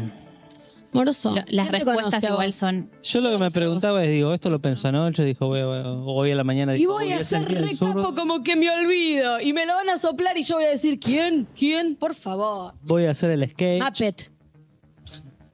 Son todos vivos ahora, son todos cancheros y todos machos. Imagínate si tuviera Diego y hace este chiste. No lo hace. No lo hace. Claramente no lo hace, lo lo hace. hace ahora. O sea, ahora se hace el canchero. Qué lástima que no podemos probar. No existís, Muppet. Vos no existís. Mi papá sí. No sé si hay que agregar mucho más, pero lo mismo que decía recién Fernando Signorini, ¿no? No se animarían hoy. ¿Qué padre podría regocijarse tanto con una hija que lo habla, que lo define de esa manera? Están saliendo muchos libros, antes de hacer la pregunta, están saliendo muchos libros sobre Milei. Hay un gran título para el próximo, que es El zurdo que te olvidaste. El título zurdo que te extraordinario. olvidaste De es esto muy, sale muy eso. bueno. Un título extraordinario, digo. Ya lo regalo ya para el que haga un libro. Yo no voy a escribir un libro ahora. Fernando, buenas noches. Martín Granowski, te quiero hacer una pregunta. Cuando uno escucha a Maradona en esas declaraciones, no sé si viste las de antes, en un momento dice buchón, después piensa en italiano y dice spione, o sea, le sale la palabra en italiano, pero da la sensación de que no habla solamente de buchones y espías de la policía, sino del tipo de personajes a los que vos hacías referencia antes. Como con desprecio. Vos lo conociste a Maradona mucho. ¿De qué hablaba Maradona en ese momento? Sí, bueno, es lo que digo precisamente. Él despreciaba a todos aquellos que utilizaban el poder para menospreciar, inclusive para menospreciarlo a él mismo en tanto y en cuanto no fuera capaz de darle lo que su magia o su arte producía, ¿no? Pero él sabía perfectamente que antes o después el serrucho que estaba afilado iba a terminar cortándole las piernas en una prueba más de la brutal instrumentalización, porque, repito, cuando él estaba en Fiorito, cuando todos estos chicos, porque la mayoría de los futbolistas salen de condiciones sociales muy precarias debido a la perversidad del sistema que en el tercer milenio de la era cristiana todavía permiten que en Argentina, por ejemplo, haya 5.500 barrios para una población de 6 millones de habitantes que viven en esas condiciones, con altísimos porcentajes de pobreza, de necesidades. Ahora, claro, después si vuelven con el título del mundo, aquellos mismos que no fueron capaces de acercarse a los barrios cuando eran presidentes, o ni siquiera el Papa no va a los barrios a invitar a los chicos al Vaticano. Ahora, si vuelven con una copa, sí, entonces se pasean por el Salón Blanco de la Casa Rosada, se pasean por, qué sé yo, los balcones de las casas de gobierno, pero mientras tanto, en Argentina hay millones de potenciales Maradona, o qué sé yo, o Riquelmes, o Tevez, o los que nombraba anteriormente, que son en estos momentos así, no solamente ignorados, sino despreciados. Pero ya vas a ver, el día que alguno de ellos emerja como una figura que los puede, a través de acompañarlos en una foto, ponerlos en los ojos del mundo, vas a ver cómo cambian inmediatamente el concepto que tienen, al menos públicamente. Después en la interna lo siguen despreciando porque siguen siendo para ellos y para toda la vida negritos villeros, porque no les perdona el origen, un origen que tienen debido a la culpa del poder que es tan insensible, tan brutal y tan poco humanista, ¿no? Fernando, siempre un placer escucharte. Muchas gracias por esta noche. A ustedes, hasta pronto. Fernando Signorini, conversando. Me encantó lo de Granowski, el zurdo que te olvidaste. Registralo. Sí, lo último, no, Fer, yo lo que quería comentar es que más allá de Diego fue una persona con un montón de contradicciones, a mí cuando no reconocía a los hijos me molestaba profundamente, me parece que fue cambiando sobre el final, hizo un montón de cosas que a mí me reconcilió con él, más allá del fútbol, que en eso no es discutible, digamos que es uno de los más grandes zurdos de la historia, no hay duda. Ahora, encima la gente todavía está como, se murió hace poco, su muerte no es muy clara, está mal lo que hace, porque es como que todavía no se sabe si lo abandonaron. Es feo el chiste de este muchacho. Este muchacho joroba con cosas que a veces se le va de mambo. Para mí le pifia, y hay que ver si no... No es humor negro, es siniestro, ¿no? Es siniestro, sí, la verdad que no está bueno. Bueno, en un ratito dice Lecher que tiene otra maradoniana más para compartir con nosotros. A ver, mañana es un día importante en términos políticos. porque va a declarar 9:30 de la mañana Cristina Fernández de Kirchner como víctima en el juicio en el que se investiga la responsabilidad de los autores materiales de su intento de asesinato. Está el reclamo, por supuesto, de la investigación por los autores intelectuales, es decir, quienes planificaron y vínculos económicos, de poder, políticos, con las personas que intentaron asesinarla, que presionaron el gatillo. Enseguida, Irina Hauser con todos los detalles. Pero el grupo Indisciplinados, ustedes saben, jóvenes militantes que vienen generando piezas audiovisuales muy interesantes de consulta en todo el país sobre temas que discutimos todos los días, pero también piezas como la que vamos a ver a continuación prepararon esto de alguna manera para intentar algo muy difícil en este tiempo, que es interpelar a los sectores de la sociedad para que entiendan todo lo que no se está investigando alrededor de un hecho muy grave y tratar de correr los prejuicios ideológicos y políticos para entender la gravedad de la situación. Lo compartimos. Esto que van a ver no es film noir, aunque se parece bastante.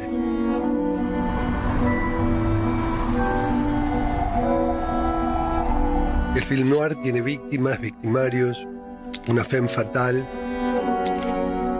y una investigación que lleva el hilo de la trama descubriendo pruebas. Es el detalle que diferencia a esta historia.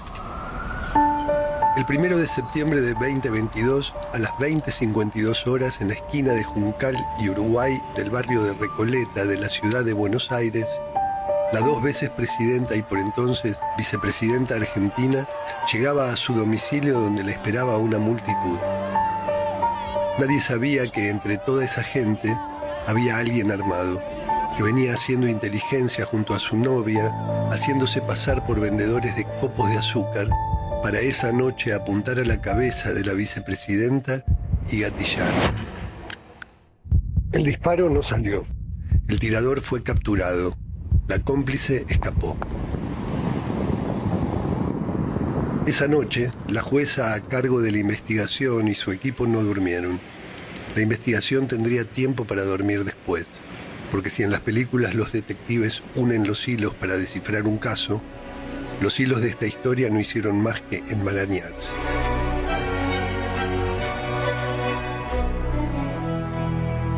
El celular del tirador fue misteriosamente despojado de su memoria. La relación entre la femme fatale y grupos violentos relacionados financieramente con empresas de la familia de un ex y futuro responsable de la economía argentina se perdió en algún cajón. Un diputado cercano a la ex y futura ministra de Seguridad de la Nación fue escuchado en el Café Casa Blanca diciendo: "Cuando la maten, yo estoy en camino a la costa". La denuncia se esfumó en el aire.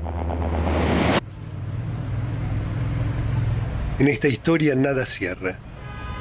Quizás sea porque no es una película. En el cine podemos quedarnos tranquilos porque sabemos que podemos volver a nuestra vida cotidiana sanos y salvos. La diferencia aquí es que no podemos apagar la pantalla. Las antorchas del odio han llegado a todos los niveles del poder. ¿Quién dio la orden de matar a Cristina?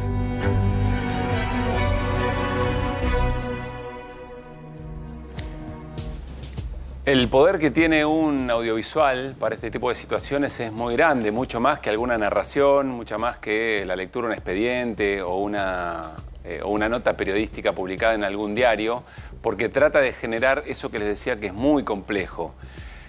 Corrernos, poner toda nuestra identidad y nuestra honestidad arriba de la mesa de lo que somos, pero también tratar de ser fieles a cómo valoramos estas cosas. Hay un ejercicio que no falla, me parece a mí. Imaginarse si no fuera Cristina Fernández de Kirchner, a quien intentaron asesinar, si fuera cualquier otro dirigente, y qué cosas se reclamarían si uno tuviera bien presente y en cuenta todas estas irregularidades en la investigación que nos mostraban los chicos y chicas de Indisciplinados. Me parece que ese es el ejercicio más interesante para hacer, con toda nuestra identidad y nuestra honestidad puesta arriba de la mesa.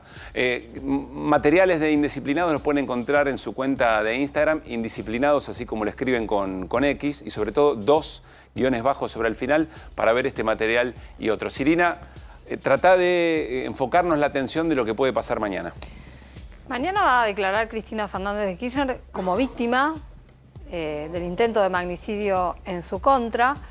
Y esto es nuevo en Comodoro Pi, porque Comodoro Pi, los despachos de estos tribunales, la mayoría están acostumbrados a recibir a Cristina como acusada, claro, o como imputada, denunciada, ¿no? o imputada. Claro, como denunciada.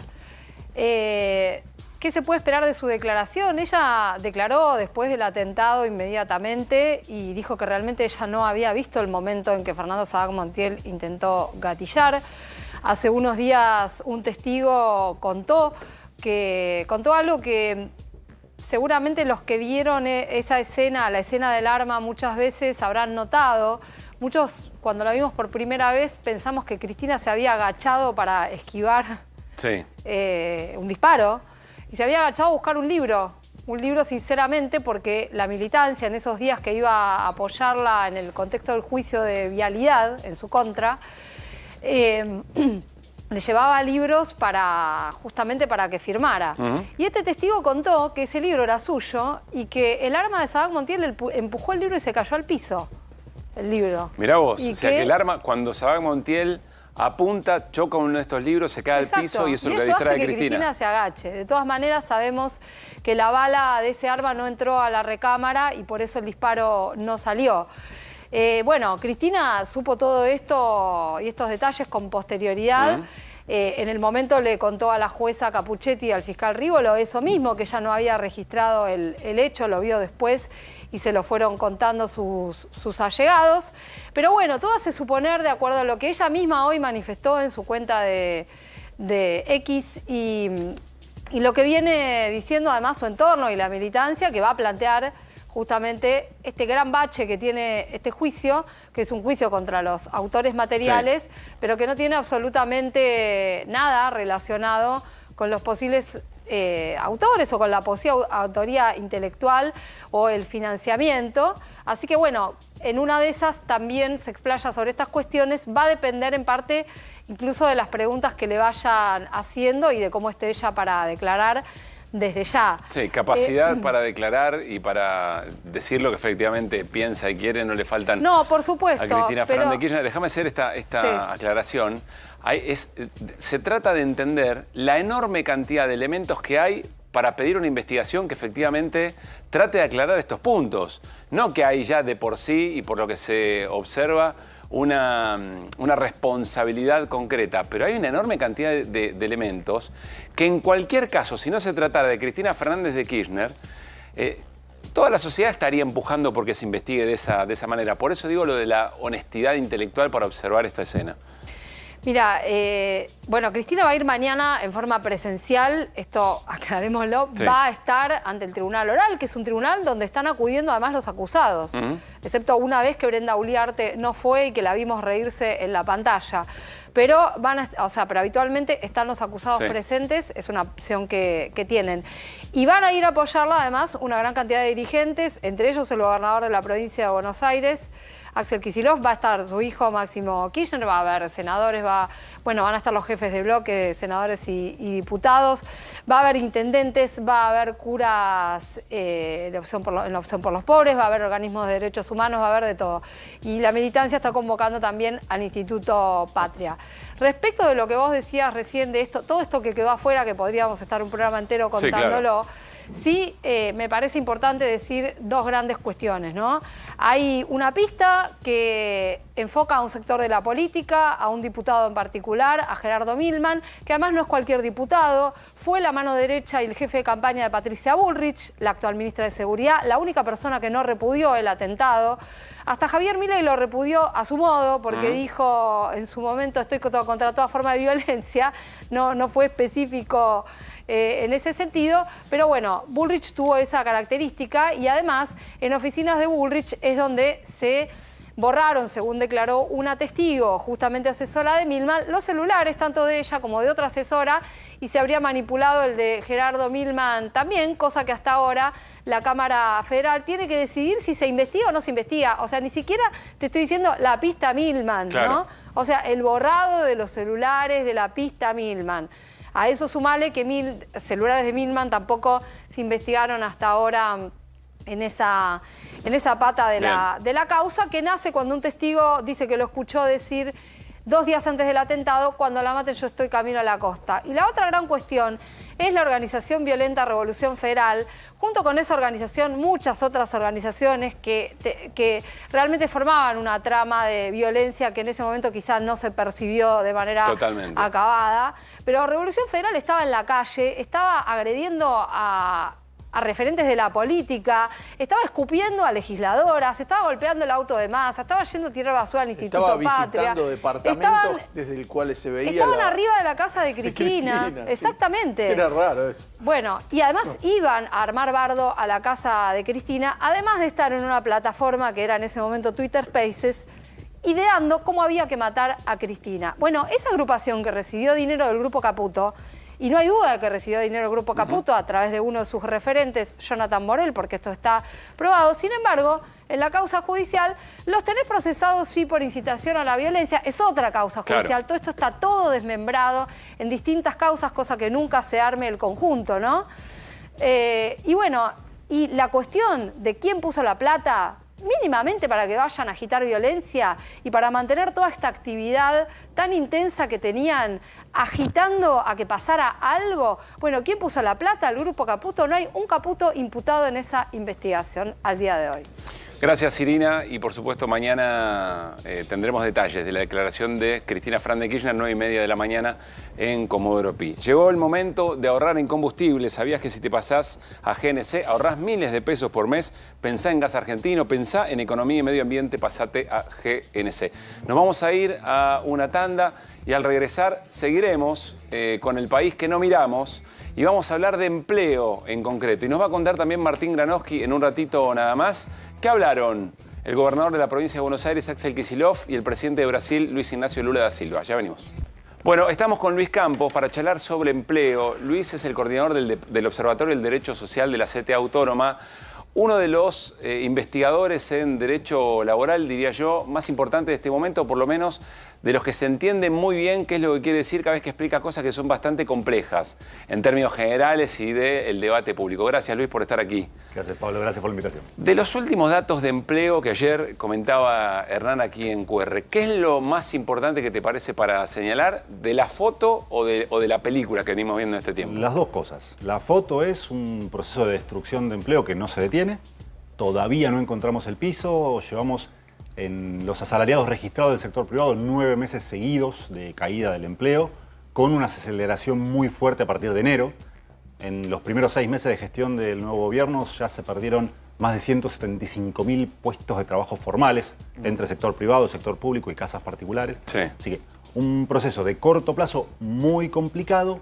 Es cierto que con ahí algún matiz que el gobierno trata de levantar, que es que en el mes de mayo, digo, los últimos datos, los que se conocieron ayer, corresponden al mes de mayo, se desaceleró el proceso de destrucción. Es decir, no rebotó, no creció, sino que cayó a una menor intensidad. Y esto tiene una explicación, tiene que ver con que la construcción, que era lo que venía impulsando fuertemente el proceso de destrucción de empleo, parecería estar llegando a un piso. Digo, la construcción es muy procíclico, el empleo en la construcción. Eso quiere decir que cuando hay crisis, el empleo cae muy rápido. Y cuando la actividad empieza a repuntar, el empleo crece muy rápido. La construcción en el último mes cayó muy poquitito en comparación con no es que creció, sino que está cayendo. Bueno, algún piso tienen las cosas, ¿no? Bueno, cuando se caen. En algún momento el empleo tiene que dejar de caer, digo. No podemos ir a cero, digo, ni en el 2001 fuimos Pero perdón, la caída, yo me acuerdo porque hicimos construcción acá y daba 35% respecto al año pasado. En el año de acá, hasta que termine el año, digamos, hasta noviembre va a seguir cayendo a niveles, porque si hacemos comparación con respecto al año pasado, no va a levantar nunca. Mayo contra mayo se perdieron casi 100.000 puestos de trabajo registrados en la construcción. Es una caída de arriba del 30%. En mayo de este año contra abril... Te hablaba de actividad, ¿no? Mes, o sea, mes a mes. Yo hablaba de actividad. Okay. El empleo te cayó arriba de un 30% en un año. Es cierto que venías cayendo a tasas mensuales entre el 4 y el 3%, el último mes cayó el 0,2%. Y ahí esto es lo que explica el proceso, o sea, la desaceleración en el proceso de destrucción de empleo. Pero la preocupación ahora cambió. No está en la construcción, está en la industria. Claro. Y el problema con la industria, ya van 3 meses seguidos de caídas muy importantes del empleo en la industria, es que yo les decía, la construcción es muy procíclica. Cae muy rápido en la crisis, tiene la potencialidad de recuperar muy rápido si la actividad crece. La industria no tanto. En la industria es mucho más difícil. No, lo que termina siendo una industria antes de despedir es recurrir a muchas herramientas para mitigar, para postergar esa decisión. Perdón, y una preguntita, cosa que... Bares y restaurantes, ¿ustedes estudian algo de eso? Porque eso es increíble lo que yo veo. Eso no está cayendo tanto. No, no yo no veo cayendo tanto. No veo lleno nada. Eso de hecho depende mucho, ahora, es muy heterogéneo el sector gastronomía. Tenés en algunos sectores más ligados al consumo ABC1, que ahí tenés algún fenómeno de empleo, incluso de crecimiento de empleo, y en otros sectores más ligados a sectores populares, que posiblemente tengas una caída. Pero ahí el comportamiento es más heterogéneo. Luis, y en materia de salario, el gobierno, para mi forma de ver, se apresura un poco en plantear que hay una recuperación casi en B corta. ¿Qué estás viendo vos? A ver, lo que tenemos es algo esperable en un contexto de desaceleración inflacionaria muy fuerte y de una inercia en la actualización de los contratos que hace que los salarios se estén actualizando por inflación pasada, muy corto plazo, y en un contexto donde la inflación mes a mes va cayendo, algo que no necesariamente se va a ver a partir de ahora, pero hasta, insisto, tenemos el dato de mayo. Recordemos, mayo fue el primer mes donde la inflación cayó muy fuerte. Y las paritarias venían mirando los meses anteriores, con lo cual, en el sector privado registrado, es cierto que tuviste una recuperación relativamente importante. Todavía el salario promedio está un 5% abajo de noviembre del año pasado. Donde no tuviste esa recuperación fue en el sector público, que estás casi 20 puntos abajo de noviembre del año pasado. Y no hay que olvidarse del sector público, porque el discurso del gobierno es focalicémonos en el sector privado registrado. Y está levantando esos datos. ¿Por qué no hay que olvidarse del sector público? Bueno, por un lado porque hay 3,5 millones de trabajadores y trabajadoras en el sector público que tuvieron una caída muy fuerte salarial en estos 6 meses. Pero además representan 1/3 del total de asalariados. No es menor. Y cuando hablamos de los ingresos de los trabajadores y las trabajadoras, más que el ingreso individual, habría que pensar en el ingreso de los hogares. Porque en los hogares, muchas veces, ocurre que hay más de un ingreso. Claro. Y si a vos te pasa que vos trabajás en el sector privado y tu ingreso te cayó un 5%, bueno, por ahí más o menos la piloteás con relación a noviembre, que ya venías muy atrasado en términos históricos. Pero si tu compañero o tu compañera trabaja en el sector público y perdió un 20%, el ingreso de tu hogar cayó mucho. O perdió el empleo. O perdió el empleo, que de hecho es el otro componente de este combo. Cuando hablabas de industria, normalmente, y en este programa lo analizamos, antes de que haya un desempleo abierto hay algunos indicadores. Que es, normalmente, ahí básicamente es corte de horas extras, suspensiones y adelanto de vacaciones. ¿Están pasando esas cosas? Bueno, suben, bajan. Adelanto de vacaciones ya tuviste. Ya está. El dato que se conoció ayer es la suba muy fuerte de las suspensiones. Claro. Las suspensiones en junio alcanzaron prácticamente al 1% del total de trabajadores registrados. ¿Qué porcentaje? El 1%, el 10 por 1000. Se calcula por 1000. Ahora, ese 1% se concentra fundamentalmente en la industria y en grandes empresas. Las pymes no tienen mucha chance de recurrir. Ahora, para vos suspender trabajadores tenés que tener cierta ingeniería. No es que vos, si tenés 5 o 6 laburantes, suspendés a 2. No funciona así. Las suspensiones en general se dan en empresas medianas y grandes. Y en el último mes, en junio, subieron fuerte las suspensiones. Ya están en los niveles, no los más altos de la historia, pero cercanos a los más altos de la historia, sacando obviamente la pandemia, que tuviste ahí un fenómeno muy distinto. Luis, si tuvieras que pensar qué es lo que puede pasar de aquí en adelante en términos de la situación. El gobierno dice, bueno, ya ahora empezamos a despegar, el momento económico puede empezar a mejorar, puede haber un crecimiento económico en términos del empleo, empieza a mostrar esos brotes verdes y demás. ¿Cómo danos alguna herramienta para leer lo que viene? No necesariamente para adivinar lo que va a pasar, sino dónde tendríamos que poner el eje para tratar de pensar los datos que vienen a continuación. Primero hay que ver si la actividad económica va a recuperarse. Eso no está para nada saldado. No es algo que sea fatal que la actividad económica vaya a crecer. Si la actividad económica crece, hay que ver qué sectores van a liderar ese crecimiento. Porque pueden ser sectores que no sean demandantes de fuerza de trabajo. De hecho, si comparás sectorialmente qué pasó en mayo en comparación con noviembre, hay 3 sectores en los cuales creció el empleo. Agricultura y ganadería, pesca y minería. sea, 3 sectores primarios que son los grandes ganadores del actual modelo y son sectores en los cuales el empleo puede crecer pero no te mueve fuerte la aguja. Y además son sectores que no derraman, tienen algún derrame y eso depende mucho de las políticas públicas que haya.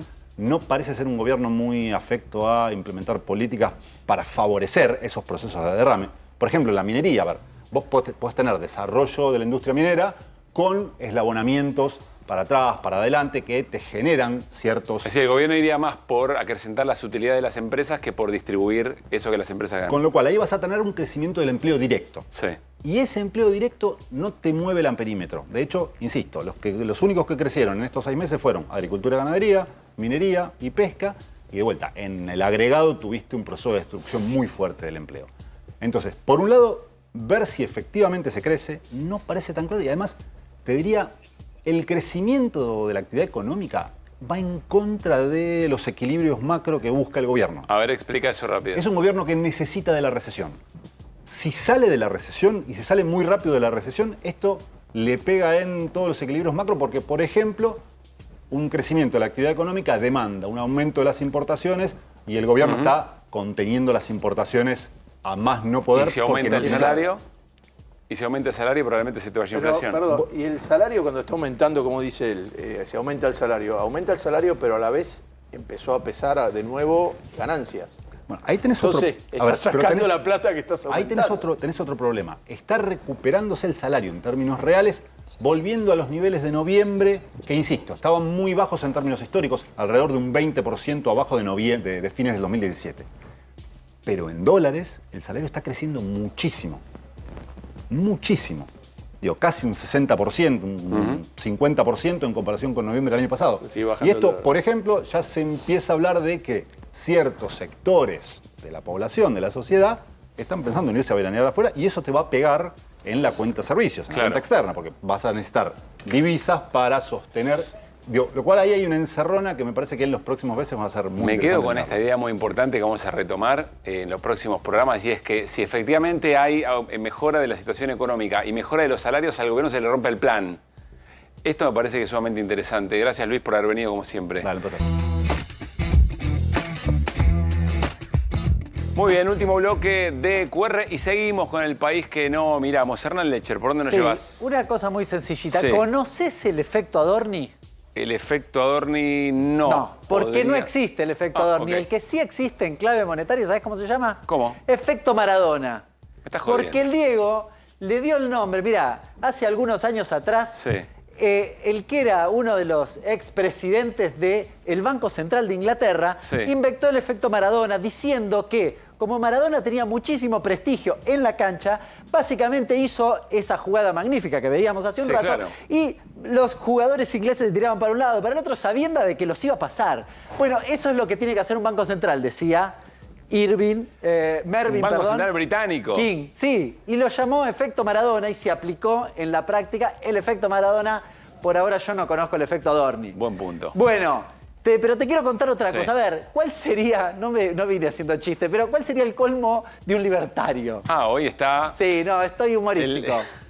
El show del chiste. ¿El efecto libertario? Sí. Y algo vinculado a intervenir. Básicamente. Bueno, mira, te quiero mostrar esta placa que resume. Hoy salió este dato de EcoGo, una consultora que no va a ser acusada de peronista. ¿Es del Patria? Definitivamente no es del Patria. Que da cuenta de las intervenciones en la brecha cambiaria. Mirá, acumulado de Guzmán, muy poquitito, 3.000 millones.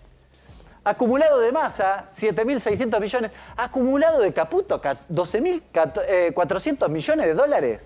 ¿En serio me estás hablando? O sea, la altura de la barra muestra cuánto intervino cada gobierno en el tipo de cambio. Por mes. Claro, si vos te fijás después, básicamente podés ver de qué se trata cada cosa. Básicamente, la intervención está asociada a al dólar blend, básicamente, que son los dólares que se inyectaron, básicamente, de nuevo, en el CCL para poder bajarlo. Es un gobierno, además de las compras y demás. Un gobierno comunista. Este es un gobierno definitivamente comunista. Esto incomodó muchísimo al gobierno. Este gráfico le molestó muchísimo. Hoy en Twitter estaban como locos discutiendo de que en realidad no había intervención, cuando claramente los indicadores son extremadamente contundentes. Esto, el país que no miramos, incluso en el mundo financiero. Permitime mostrarte una segunda placa que tiene que ver con las reservas. Otro país que no miramos. Fíjate acá abajo cuántas reservas negativas tiene el Banco Central. Básicamente casi 5.616 millones, para ser preciso. Un numerito no menor. Aquí venimos discutiendo, che, ¿tenés dólares para pagar la deuda?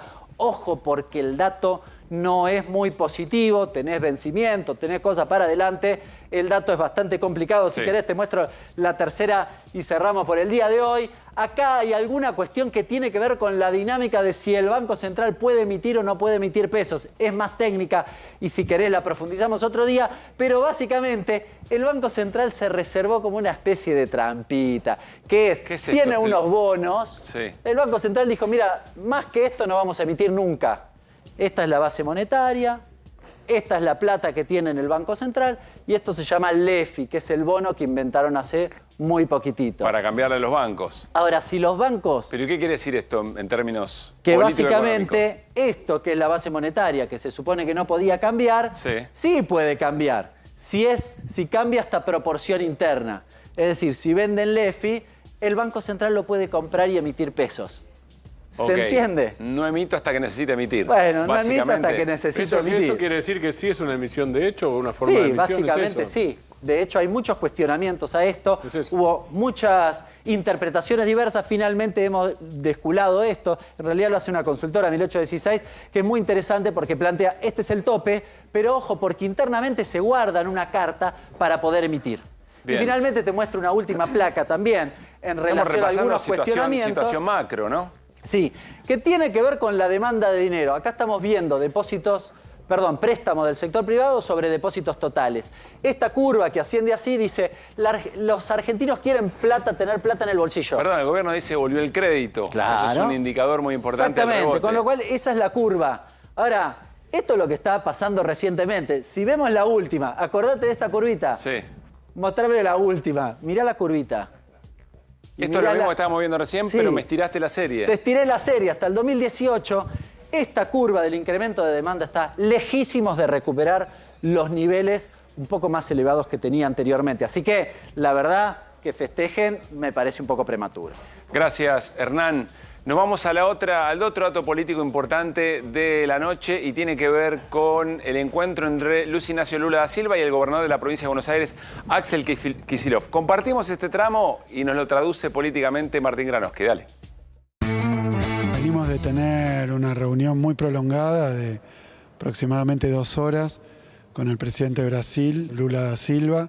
Participó también el ministro de Economía, su jefe de asesores, Celso Amorim. Pudimos repasar lo que es la agenda importantísima de integración entre ambos países. Si hay alguna posibilidad de crecimiento con inclusión, una mejora de la productividad, la búsqueda de nuevos mercados, bueno, eso empieza por trabajar, intensificar el vínculo con nuestro principal socio que es Brasil, tanto en lo industrial, en lo productivo, tanto en materia de comercio y de mercados, como en materia financiera, en materia energética, en materia de telecomunicaciones. La verdad que las posibilidades son enormes. El futuro de Argentina está en buena medida en nuestros vecinos, en nuestros socios y particularmente en Brasil. A ver, ¿cuál es el mensaje político, Martín Granoski, de esta foto entre Kicillof y Lula? Kicillofi sería, ¿no? En este caso. ¿Kicillofi? ¿Por qué? Kicillofi porque Lula seguro le dijo Kicillofi, compañero Kicillofi. Bueno. Porque si vos ves el portugués que se habla en Brasil es así. Ok. Entonces, la conversación fue... tuvo una parte política y tuvo una parte, como lo dice públicamente, efectivamente, por lo menos lo que yo puedo reconstruir, una parte económica, que es la disponibilidad para tener relaciones directas. Obviamente, las relaciones diplomáticas son de país a país, no son de provincia a país, tengámoslo en claro. Ahora, nada impide que las provincias se manejen autónomamente, y siempre ha sido así, en términos de inversiones, de corrientes comerciales, de complementación inclusive, hay que tener en cuenta que el país que recibe, y ustedes corríjanme por favor, pero que recibe más exportaciones manufacturadas de la Argentina es Brasil. Sí. Esa es una de las importancias que tiene Brasil en la relación, en general estratégica, pero en la comercial también. Sobre todo pensando en las pymes, por ejemplo. Exacto, y la potencia industrial de la provincia de Buenos Aires es relativamente mayor que el resto. En industria, si no me equivoco, la provincia de Buenos Aires ocupa el 50% de la producción industrial argentina. Quiere decir que para la provincia de Buenos Aires la relación con Brasil es insustituible. Bien. El otro gran socio es China. Kicillof Es decir, venía Kicillof haciendo tiene que, relaciones con de China. alguna manera, tiene que reparar políticamente, en términos de lo que produce la provincia de Buenos Aires, el deterioro de la relación que Así genera es. Milei. Exactamente. Y Lula, evidentemente, está dispuesto a eso, sin hablar de Milei, porque no habló públicamente de Milei. Digo, en eso Lula se cuidó. Sí. Obviamente hay un gesto de recibirlo.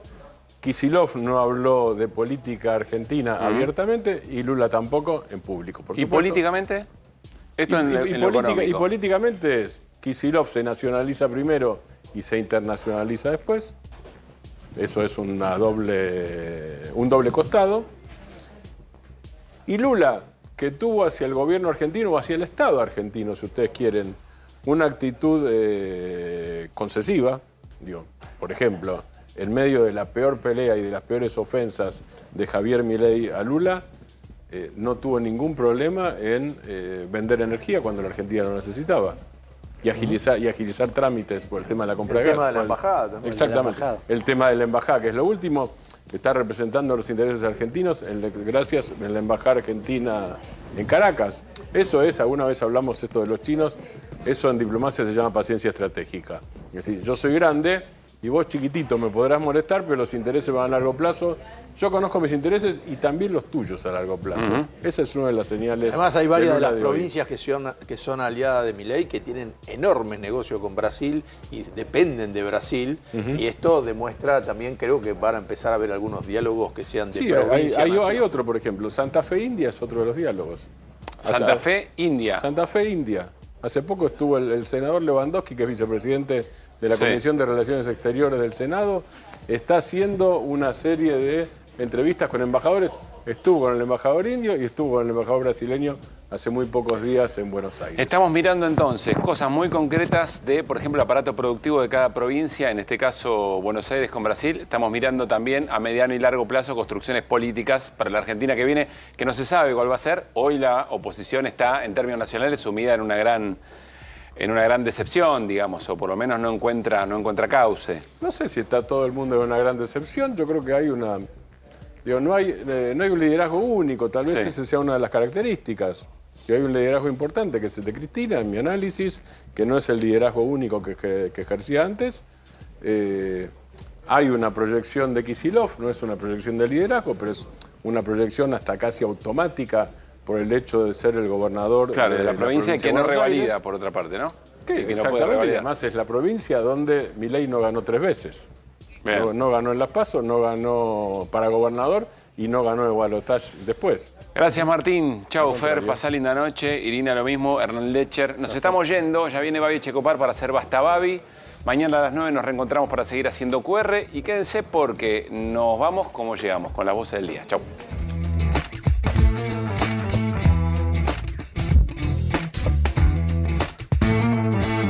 En el caso, por ejemplo, de las líneas que circulan solo por la provincia de Buenos Aires, solo por el conurbano, ya no se va a hacer más cargo la nación.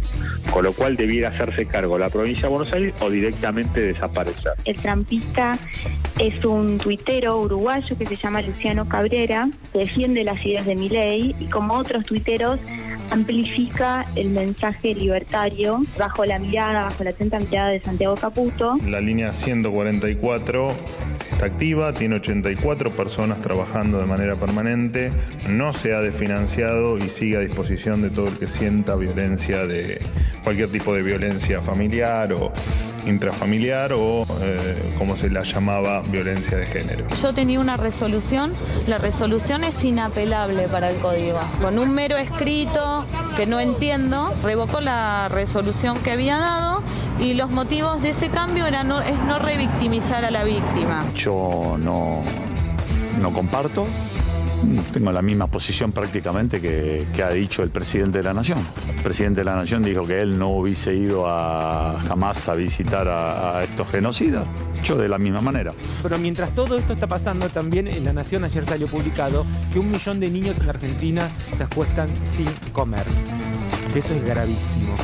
está pasando en medio de esta novela que nos tratan de distraer. Y decirles que bueno, que pudo ella declarar, que se sintió muy bien, muy apoyada, muy acompañada por toda la prensa, por la gente y sobre todo por la UFEM, la Fiscalía, el juzgado que está interviniendo. Y bueno, y que ahora solo resta confiar en la justicia y seguir los pasos procesales.